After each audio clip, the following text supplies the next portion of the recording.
আল্লাহ তাআলা আমাদেরকে সূরা আহকাফে বলছেন, আমি নির্দেশ দিয়েছি মানুষকে তার পিতামাতার সাথে সর্বোত্তম আচরণ করতে।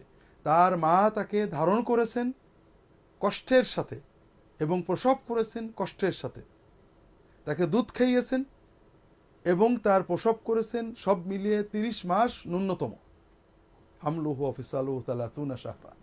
তুমি তার সাথে ভালো আচরণ করবে। এরপরে কি আল্লাহ বলছেন, যখন মানুষ 40 বছর বয়সে পৌঁছে যাবে, আমরা যখন নিজেরাই বড় হয়ে যাব, যৌবন শেষ করে প্রৌঢ়ত্বের শুরু করব, আল্লাহ বলছেন তখন আমাদের দ্বিমুখী দায়িত্ব হবে। কাল রব্বি আউজি'নি আন আশকুরা নি'মাতাকা আল্লাতী আন'আমতা আলাইয়া।